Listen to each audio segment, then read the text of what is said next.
Antara setelah subuh sampai terbit matahari, asar sampai terbenam matahari, dan ketika matahari di puncak langit, itu kalau salatnya yang tidak ada sebab namanya sunat mutlak.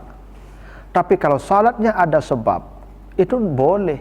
Karena berlaku hadis tadi, bila kamu masuk masjid, Nabi tidak membatasi waktunya, pagi, sore, petang. Kapan saja kamu masuk masjid, kamu jangan duduk. Sebabnya ada masuk masjid. Kita salat karena ada sebab. Sebabnya masuk masjid. Tingkatan hadisnya itu ada juga ada apa ya? Antara satu hadis soal waktu masuk yang terlarang tadi itu. Iya, yang dilarang itu dipahami salat sunat mutlak. Karena salat tertentu misalnya begini. Tiba-tiba saja ya, setelah asar itu terjadi gerhana. Boleh tidak salat gerhana? Karena ada sebab. Kalau dilarang, tidak boleh kan? Berarti waktu syuruk yang terlarang itu kan ada juga kuat. Iya, antara setelah subuh sampai terbit matahari. Jadi terbit matahari itu waktunya namanya syuruk. Itu sudah boleh salat, cuman Nabi para ulama menganjurkan agar dimajukan sedikit agar tidak terkesan menyembah matahari. Agar orang tidak mengira ini salatnya karena matahari terbit. Ya, seperti orang Zoroaster kan, Shinto atau Jepang ya, terbit matahari. Enggak.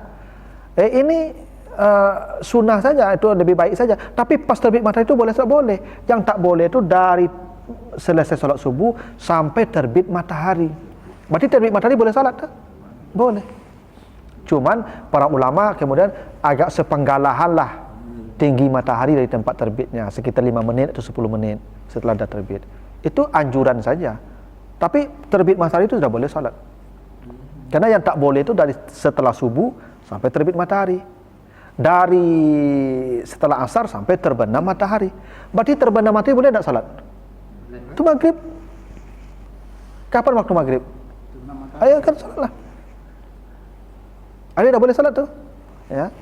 Cuman afdalnya tunggu dulu agak sedikit. Bahkan kata Nabi, salatlah kamu antara maghrib, ya, antara sebelum maghrib, salu qablal maghrib, salatlah kamu sebelum maghrib. Disunatkan juga salat dulu, Pak.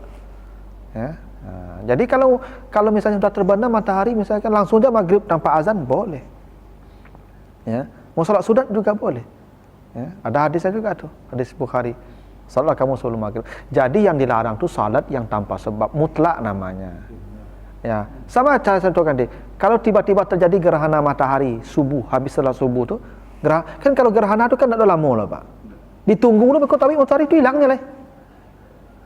Boleh tak kita salat gerhana di waktu itu? Boleh. Kenapa? Sebab ada gerhana.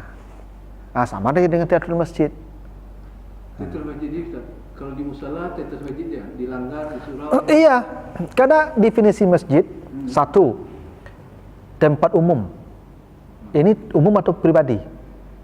Kalau pribadi enggak. Karena pribadi bisa dijual, Beko. Tidak bisa masjid dulu, Pak.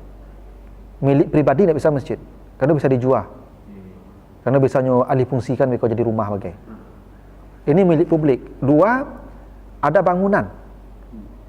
Ada walaupun tiang saja. Kalau tanah lapang itu tidak masjid, karena tidak ada bangunan. Yang ketiga, ada salat 5 waktu berjamaah. Di situ ada 5 waktu berjamaah. Ada, iya, masjid. Jumat. Selama 5 iya. waktu itu selalu ada. Iya. Berarti nggak boleh putuskan kan? Iya. Subuh nggak ada. Oh, enggak. Memang di situ 5 waktu berjamaah. Oh, Jumat tidak menjadi hitungan itu masjid. Karena Jumat bisa di rumah sakit. Kita di sini musalah namanya, tapi Jumat ada. Apalagi sudah ada Jumat masjid. Tak Jumat pun tetap masjid. Penambahan di administrasi. Itu kan administrasi. Secara syariat dia masjid ketika sudah memenuhi 3 syarat tadi. Tempat publik, ada bangunan, ada salat 5 waktu berjamaah. Kalau soal Jumat ada di situ, tidak ada Jumat, tidak menentukan masjid. Karena salat Jumat bisa di rumah sakit, bisa di hotel, bisa di hutan, bisa di atas kapal. Asalkan hari Jumat waktu zuhur orang cukup 12 orang sudah Jumat. Bisa, Pak. Di mall. Kalau masjid kan kurang sholatnya, kadang bagus, kadang asar tuh acuk. Asar kok gadanya baik. Iya, kalau sekali-sekali dalam pengertian tidak ada, memang ya orang di situ ketika itu lah tu aja lah.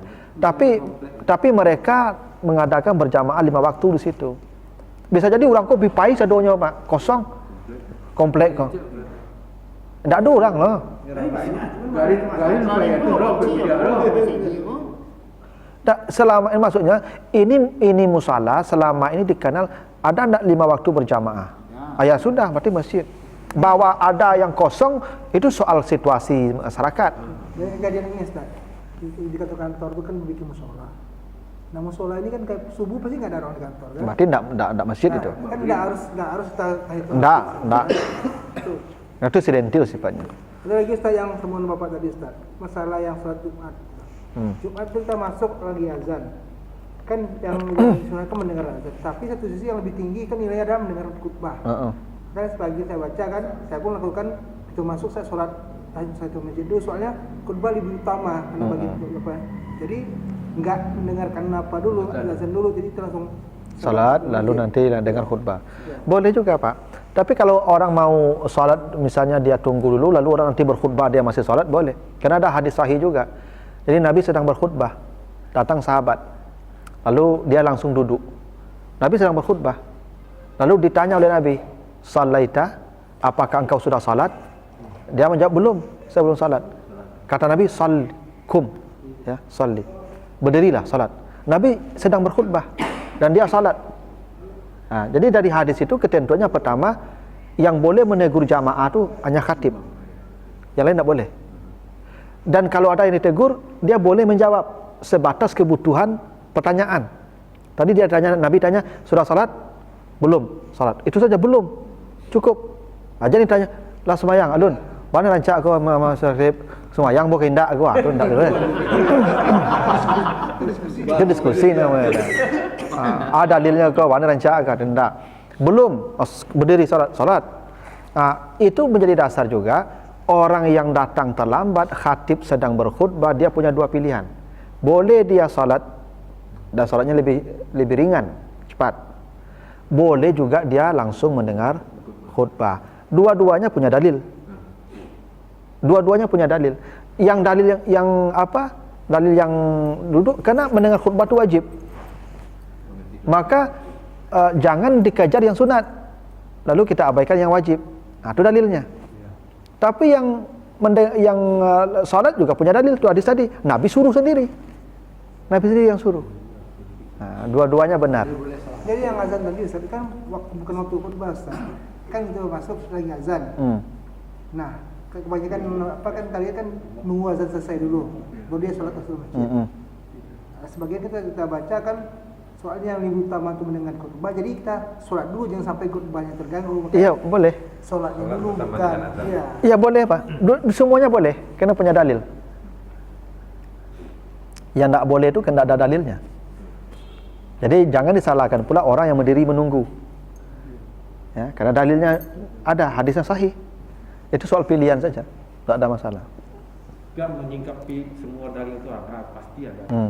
Kan ada juga tingkatan hadis itu yang memang kalau Bukhari, Muslim, terus Nasai. Semuanya hadis sahih. Ada dalam kitab-kitab yang muktabarah, semuanya sahih. Dan itu artinya ada keluasan dalam ibadah. Agar orang punya pilihan beberapa. Dan agama ini tidak terlalu kaku.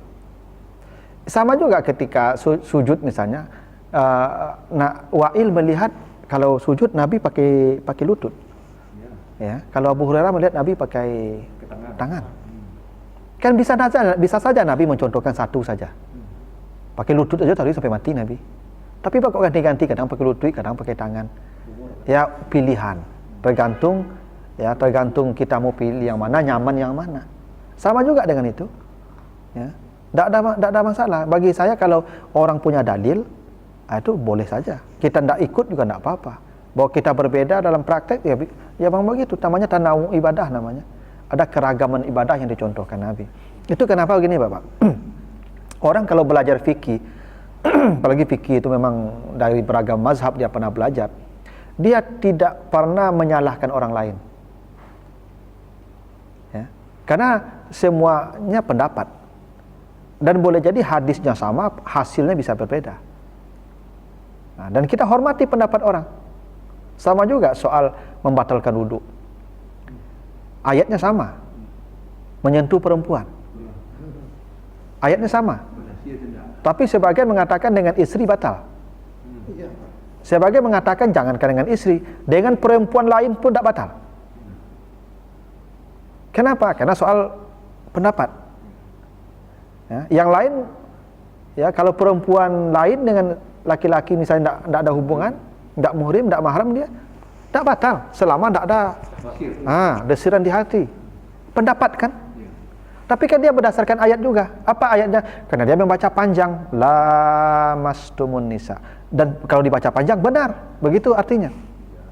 Sentuhan yang melibatkan rasa. Tapi yang lain tidak baca panjang, dia baca pendek. Lamastum mutlak, persentuhan apa saja, termasuk dengan istri. Salahkah yang membaca pendek? Tidak. Yang membaca panjang tidak salah. Dua-duanya dibenarkan bacaan itu. Lalu kalau kita tanya, yang benar mana? Yang benar itu yang milih apa? Milih panjang, tidak apa-apa. Milih pendek, terserah. Nah, itu artinya ijtihad itu tidak bisa membatalkan ijtihad. Pendapat setara. Andai salah satu, tetap dapat pahala. Kan kata Nabi, siapa yang berijtihad, salah dia dapat pahala satu. Siapa yang berijtihad, benar ijtihadnya, 2 pahalanya. Nah, itu makanya perlu kita belajar fikih itu, ya tidak hanya dalam satu mazhab saja, Pak. Oke, Ustaz. Jadi masalah mazhab ini sedang tren ini 6 mazhab ini. Kalau mazhab tu yang tahu saya tu empik saja, Pak. Kini ada Syiah yang sedang punya tren. Ya, gitulah. Wacana aja. Ya, yang jumhur sajalah, Pak, yang populer sajalah. Yang aneh-aneh itu jangan. Syiah kok tenang. Karena memang Islam itu dirusak dari dalam.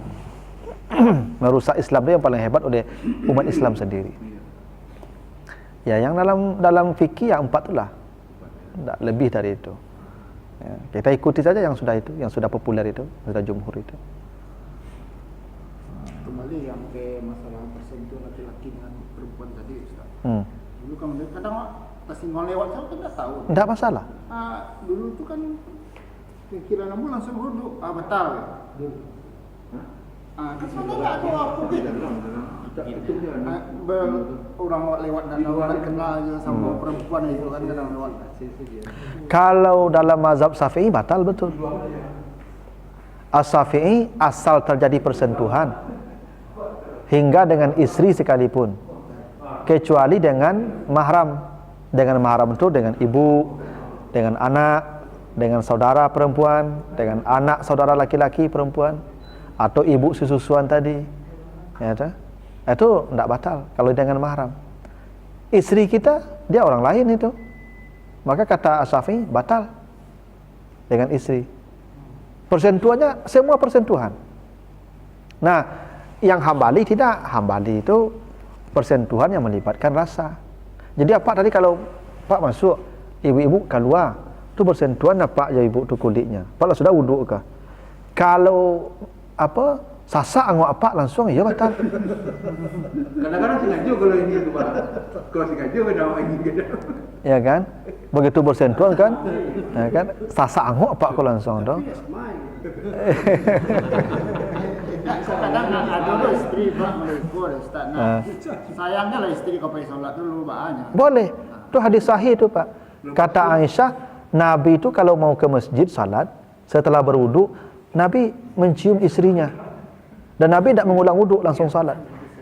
Mencium istrinya. Ya. Kamu boleh puasa Ustaz. Mencium ini kadang ada dan boleh.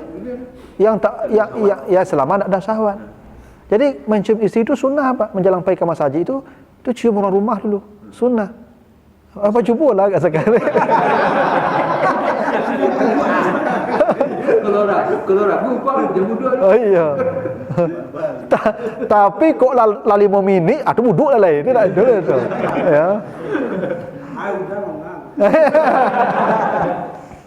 Tapi kalau makanya Nabi itu ditanya, kalau mencium istri bagaimana? Ya Nabi mencium istrinya. Lalu ditanya kenapa Nabi mencium istrinya? Karena kata Nabi itu paling mampu menahan syahwat. Nah, jadi kuncinya kan di situ, Pak. Tidak ada gejolak. Jadi memang Nabi itu begitu, kalau mau ke masjid cium istri dulu. Dan Nabi tidak pernah mengulang wuduknya. Gitu. Cuman di awak kan kalau nak biasa kalau nak biasa dia cuba lo Pak. Kau tengok kapai ke masjid bau orang rumah kan. Mazhab mama seperti Ustaz. Itu hadis Nabi Pak, bukan mazhab. Hadis sahih itu. Tapi tinggi itu Ustaz. Iyalah. Hadis sahih itu Pak, Sahih Bukhari. Dari Aisyah. Ya. Cuman Syafi'i itu Pak, dia memang hati-hati. Syafi'i itu dia sangat hati-hati Pak. Itu makanya dia begitu dalam penetapan hukum, dia sangat hati-hati. Ya, ya termasuk persetujuan kulit tadi itu, dia memang hati-hati. Ya, tidak salah juga Syafi'i berpendapat begitu. Ya. Tapi dalam hadis tadi, karena awak-awak yang biasa kok kalau mohon maaf kalau mencium istri, kok khawatir tu pasti lah apanya kan? Apalagi yang baru-baru tu. Itu makanya sebaiknya ya wuduk lah gitu. Tapi kalau ada orang yang begitu ya dan dia mampu menahan syahwatnya, tidak apa-apa, itu sunnah Nabi juga. Ya cuma kan jangan tiba-tiba Pak besok kan pergi ke masjid kan ya, langsung cium orang rumah kan, kecil orang rumah ningkan perangai ndak dia kalah. Ndak kelamu lah kau. Tapi begitu. Ketentuan misalnya meninggalkan istri karena pekerjaan itu gimana Ustaz? Pernah dengan saya 40 hari. Kalau istri meninggalkan suami, ya begitu Pak. Jadi seorang istri itu tidak boleh meninggalkan suaminya. Memang tidak boleh. Dia harus setiap malam bersama suaminya kalau suaminya ada. Itu makanya hadis Nabi itu, siapapun perempuan yang tidur di malam hari dan suaminya marah kepadanya, dilaknat malaikat sampai pagi. Itu artinya seorang istri harus berada di samping suaminya setiap malam. Itu ketentuannya begitu. Karena laki-laki kan kebutuhannya tidak bisa diprediksi. Itu kenapa laki-laki, maka Allah perintahkan perempuan waqarna fi buyutikunna, Pak ya. Wahai para perempuan, kamu tinggal di rumah. Tidak ada hak perempuan keluar rumah. Kalau dia keluar rumah hingga ke pasar, ke masjid pun minta izin. Ini sebenarnya toleransi 3 hari itu kalau dia kasih izin, maka dia hanya dalam konteks ziarah. Misalnya perempuan itu pengen mencari cucu, atau pengen mencari anak. Dia minta izin sama suami tidak mau pergi. Misalnya pengen cari cucu ke Pekanbaru, cari anak. Pak, pergi ke Pekanbaru lah, pengen mencari anak. Tidak usah lah, dan apa mah cak Pak, dan panik. Kalau ambo saya pergi kecil ibu apailah caknya. 3 hari itu dalam konteks ziarah. Karena adab ziarah cuma 3 hari. Bukan boleh meninggalkan bapak 3 hari sebenarnya. Yang sebenarnya tidak boleh 1 detik pun tinggal. Cuma sudah dapat izin, maka pakai adab ziarah. Adab ziarah itu 3 hari. Pulang dari kampek. Tapi kadang-kadang Ustaz, kalau mandi ini kok manon nabi cucu nama lagi yang sampai rantau. Nabi waktu minimal bulan enggak? Tidak boleh Pak. Apa aku lalu seorang rumah? Berdosa lah. Karena itu nama lah. Berdosa. Hah? Izinkan suaminya. Yang saya punya juga masalah. Izinkan pakai 3 hari ziarah. Cuma di segi kamu tadi ya. Tak boleh lah Pak, berdosanya. Ya? Tidak, ini betul tu. Kau di segi kamu aja kau anu. Tadi 3 hari kan. Sementara aku masalah menasak ke anak cucu nak dok. Kalau nak dok kemudian Pak Pak punya suami mah. Iyo. Bila dagen kayaknya. Suami cari pembantu. Bayi dia nyo. Tak dulu urusan istri apa? Itu kewajibannya ke suami. Tak boleh satu detik pun tinggal. Perintah Allah waqarna fi buyutikunna, tetap di rumah. Tu tak ada berlaku dengan gaya muda tu. Wahai ni muda-muda di rumah dengan gaya boleh tak ada cerita lah Pak. Dakwah beda lah. Ini cucu pertama misalnya. Kalau tak ada cucu pertama lah. Tak ada aturan agama macam itu lah. Pengalaman di rumah tangga banyak yang model tu Pak. Kalau cucu kadang ke masalah pembantu tadi. Pembantu kini susah mencari yang sabawa ya Pak. Karena pembantu kan. Dia itu tak jadi alasan. Tetap tak jadi alasan. Pandailah barakahnya suaminya. Ya. Makanya urusan ibu tak ada yang lain kecuali mengurus suaminya. Dan dia tetap di rumah. Cuman kebolehan 3 hari itu karena adab ziarah. Ziarah atau berkunjung hanya 3 hari. Bukan berarti dia boleh 3 hari meninggalkan suami. Kalau suami mencari nafkah boleh tak pulang selama 4 bulan paling lama. Itu makanya Umar bertanya ke Hafsah. Hafsah kok istri Nabi. Berapa lama perempuan itu bisa tanpa suami tinggal? Kata Hafsah 4 bulan.